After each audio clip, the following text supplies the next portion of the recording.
Do you know that Africa has the highest rate of child sexual abuse?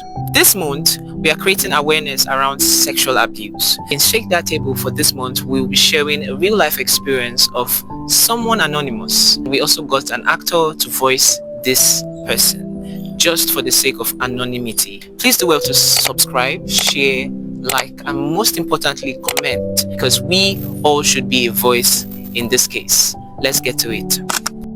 So this is a sensitive issue. Tell us when it happened and how it happened and when it all started. Okay, so I've been actually abused on different occasions, not once, not twice. Two stood out for me, sha. One is when I was around 6, 7, yeah. It was my teacher. My parents own a school and they are busy with ministry and all. So he was my brother's lesson teacher, my younger brother's lesson teacher, and he was teaching. And as a child, I just went to the school after my own lesson. I just went there. He took me to an empty class. It was just like, oh, come, sit on my lap. Obviously, I knew what he wanted to do was wrong, but I could not resist. I didn't know. It was not even calculating on my head. I didn't even know what to do. I was just looking. He lifted me and placed me on his laps. Started rubbing my thigh. He told me to look out the window, look at everywhere, just to distract me. He was rubbing his hand on my thigh and my heart was beating fast. I could not run, even though I wanted to. He kissed me. Then that second I had to run to the house. I ran home, my aunt was around. She wanted to give me food. I could not eat. I was like, I just wanted my mom to be back. You know, it's not like I've been sex educated.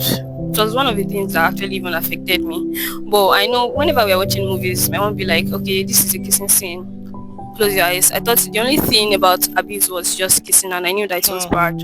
So that was the only thing, and I knew that it was not supposed to be. So I had to wait for her to come. She came in the night. She was quite busy. Did you complain? Did you tell her? Yeah, I told her. But at that time, I had started confiding in her. Because the one that happened before it, I didn't even tell her. So I told her that, and she was like, don't worry, I'm going to sing tomorrow. And she hugged me so tightly. The next day, I didn't want to go to school. I was scared. I was like, you don't have to be scared. He's the one who did something wrong. He's the one who is supposed to be scared. But I was scared. And the fact that he still kept coming to the school, it was traumatic. Even And after your mom everything. didn't sack him or something? I didn't know what they were discussing with him. They called him to the office and I hated him. After some years he came back, but then he would always want to play with me. But nah. So that was one. Even though I've learned to forgive him, I can't forget. Whenever I see him, still flashes in my head. And I've heard so many cases that I'm not the first person he did it to. So is there other ones? Yeah, the first one I told you I didn't tell my mom about. That one is quite shameful. It was not rape.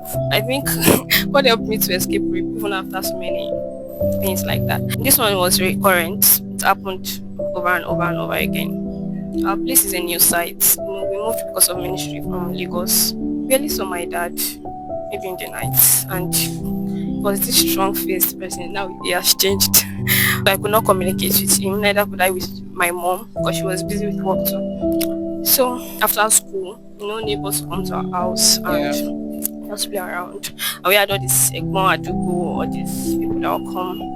It would take me to a corner and they asked me to suck his penis. To be honest, I didn't see anything wrong with that. I did it. I can't even count how many times I did it. I was not educated. I was not sexually oriented. I didn't even know that what I was doing was wrong. That's the fact. I didn't tell my mom. I didn't tell my dad until a day. My auntie, she was reading from us from a book. She was telling us about girls that actually sleep with each other in boarding school, and she was just orienting us that don't allow any guy touch you. I was like, auntie, is it wrong if somebody asks you to suck his penis? And she was like, what? I didn't see anything wrong with it when I used to do it. And she told me she had to tell my parents, and I don't know if they didn't take it serious or they just didn't want me to dwell upon it. I just told the guy, talked to him about it, sternly asked him not to come in our house. I see him now. He's going to pastor school. That's the irony of life. How do you see guys in all of this? currently? How do you see them before and how do you see them now? Now it's better, but then it was very fresh.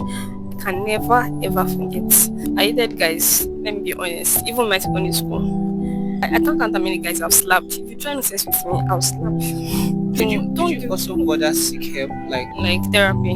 Yeah. No. After I told my parents, they don't know what it's doing to my mental state. It was bothering me. It was haunting me. At some point, my sexual organs was aroused like early, before I was even 10. Watching any movie, they're just kissing, like I'm already sexually aroused. So during my secondary school time, I was like really, really distanced from guys. But as time went by, I started to mentor people when I was in SS3. So it was my way of healing. Because some people will not even understand your struggle, and they'll be like, "You allowed them to abuse you twice, and you want to tell me you're not enjoying it?" So it's not even twice. Like other ones are just minor, carrying me because you find me, touching me anyhow, because you find me petite. Okay, thank God for the Holy Spirit. I don't want to sound religious right now, but the Holy Spirit has a role to help you. It's really traumatic, very, very traumatic. So you never one day sat with your mom to talk about this? We never talked about it again. The only thing they do now is maybe they feel like you're still too small to be oriented about such things. So now they are telling me about that. I know virtually everything. I have been self-educated. Now, currently, at the state where you are now, will you say that you've completely healed? I can't say I have completely healed, but I think the difference is clear to 5 years ago. Now I have guy friends. I can hold hands with the guy, and I've healed to some extent. Thanks for sharing. And I feel like everything we go through has, as an experience, has a way of giving us a work to do in our generation. Since you find a way to heal yourself, you can also be a source of healing and inspiration to other people. It's now the orientation is here, and we just see that, oh wow, I went through this. Wow. I feel like you have an assignment in your hand. Stick to it. But get married, right? I will. The way you are saying I will, but when you plan to. Not anytime soon. No, it's fine. I think parents have a role to play in this. Parents really have a role to play. Most people don't like orient their children early. They feel like they're still small. Yeah, they should not know now. Yeah, and that is it for Shake That Table. I hope this story is not just an interesting story to you, something you should think of and reason and see that those younger children or ladies, boys around you is going through something that they may not be able to tell you, or you should be able to notice, observe, and if you happen to be part of those people that they share their burdens with, please do well to take every necessary action you should take to let this end, because trust me, every day somebody is being sexually assaulted. Thank you for watching.